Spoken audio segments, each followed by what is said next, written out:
Hey guys, it's Mr. 30-06 here. Today we're going to do a review on the Daisy Red Ryder BB gun. This BB gun is a .177 caliber. It's advertised to shoot a BB up to 350 feet per second. Let's take a close-up look before we get started into the test today. So, this gun has a wood stock.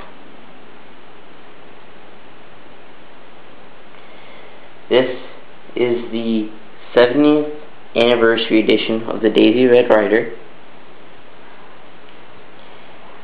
The sights, the back sights are elevation adjustable, but they are not windage adjustable. They're made out of metal, but the elevation piece right here, that's plastic. The front sight is also made out of plastic. It is non-adjustable. The muzzle of the gun, the cap that surrounds the barrel, is also made out of plastic. This magazine tube for this lever action is non-functioning. The BBs are held around the barrel in this tube that the barrel is in, and this piece you push down and flip back, and it opens up, and you pour your BBs in here. It holds up to 650 shots.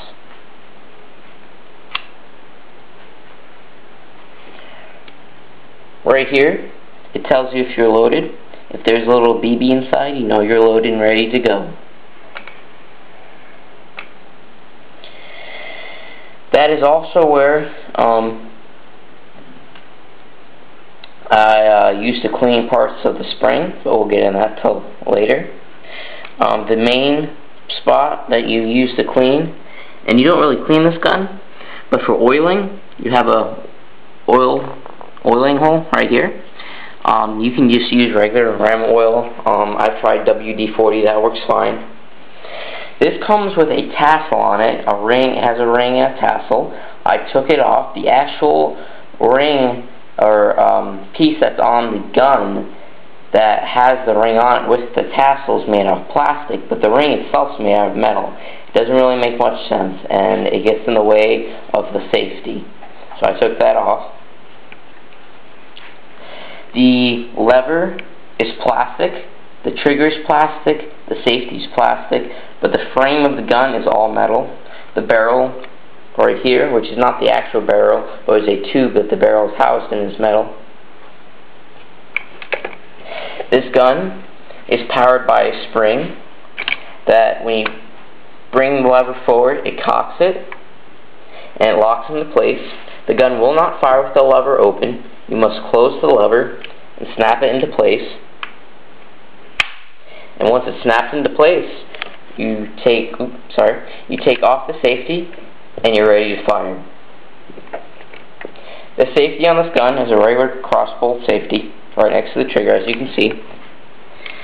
And fire is signified by the red tape that is showing. It is live, but is not loaded.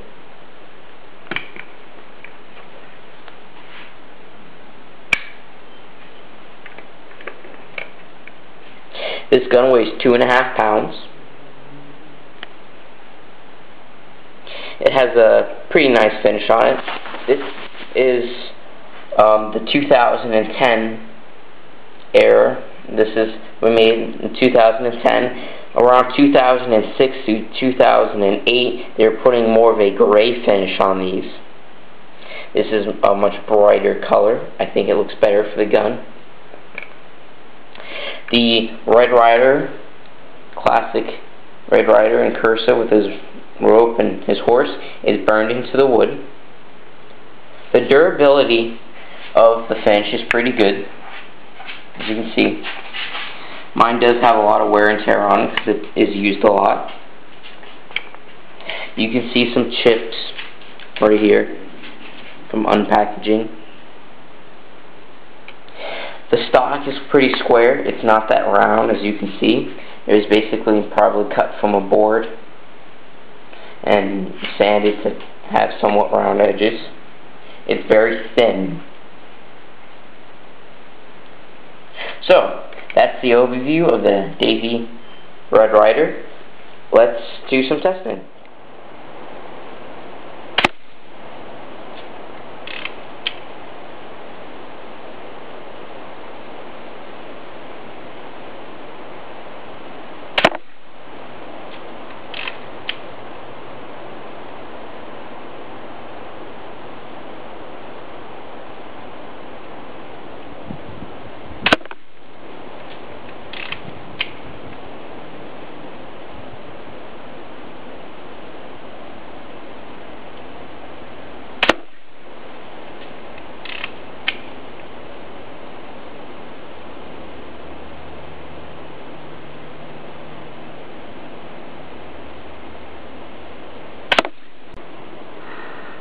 Alright guys, so as you can see here, we actually got I shot 5, and you can see we actually got a pretty decent little group right here of 3 shots. That was at 5 yards.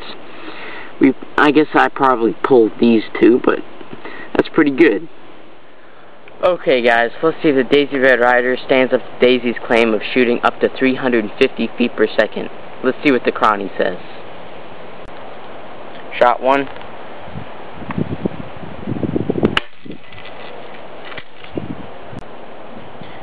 Shot 2.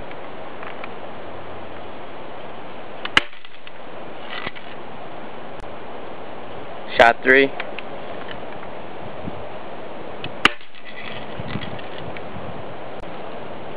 Shot 4.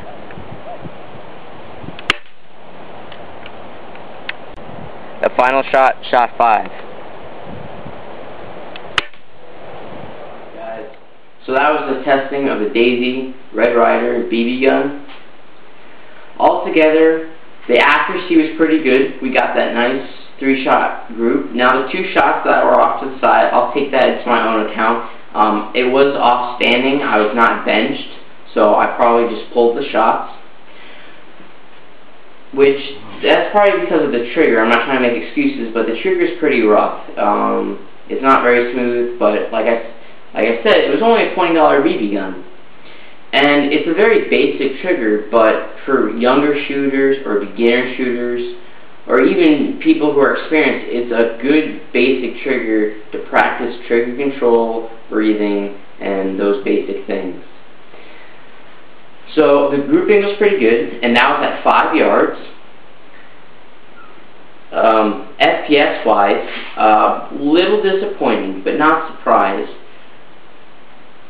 Airgun companies commonly will oversell their product, saying it gets a certain amount of FPS, but usually it's going to be less, and their special word is up to, which means that it doesn't actually get it, but it can get it, technically. So, the FPSs were, the high FPS was 263.2 feet per second, the low was 254.1 feet per second, the extreme spread was 9.1 feet per second. That's pretty good for a spring gun. This thing is $20. That's pretty consistent.